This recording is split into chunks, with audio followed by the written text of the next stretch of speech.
you've kind of seen some of this work as it's growing, kind of up close, but also at a distance. And so, and I'm using it. Yeah. So let me, that's a, so let me just ask you directly, like you, maybe just give just a brief snippet of where you interface with this, how it's working, and really moving in your life. What's happening in your life as you learn more about the social tech work and the work of the Global Underground Railroad? Maybe just a brief, I don't know if I can turn this or you lean it right there.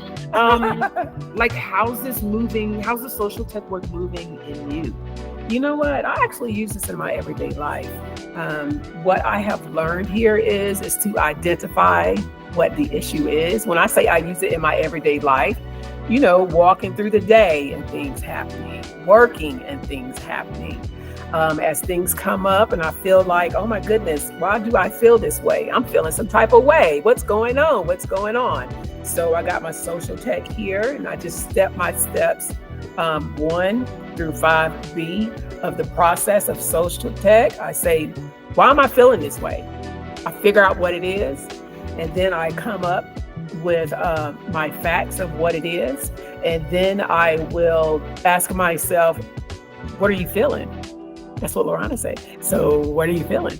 And so I go through my feelings, and sometimes if I cannot think of how I'm feeling, I go and find me a feeling wheel, and that helps out tremendously. And then I just go through my values, and I go all the way to the very end about, I figure out what has happened, my feeling words, and then I get to the very end to come up with the resolution. And from there, I tell myself, most days I tell myself, you have done the best you can. And they are also doing the best that they can. So to answer your question, I'm using this every day. And what I have learned most about it is I've walked through life a lot trying to figure out, why am I feeling this way? Because I know I'm feeling some type of way. And now I just know, figure out why you're feeling this way. What happened to you to make you feel this way? And come up with your feelings, and you go through the process that way. So, and I use it every day in so many different scenarios. Some days I don't have to use it, but if I have to use it, I know what to do. Wow, thanks for that.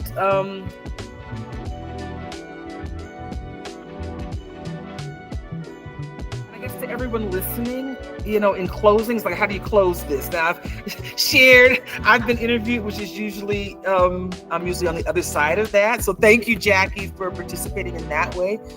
But as I really have thought about, you know, just the sharing today, it's really leaving with, you know, just my blessing. Really just my hope.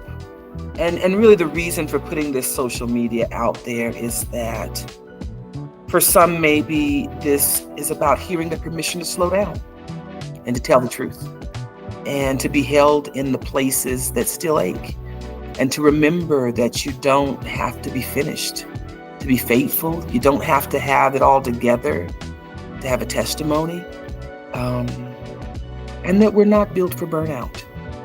We're really built for breakthrough. We deserve breakthrough. And if something in you is rising, then come towards that, you know. Send us a message. Join us in Kenya, or join us here in Cuenca, Ecuador, or just take one honest breath and start there. This work is about building something real. Yes. And you're never too late. If there's still breath, there's still hope. And you're right on time. And thank you, Jackie. This season is called Testimony in Progress on Purpose.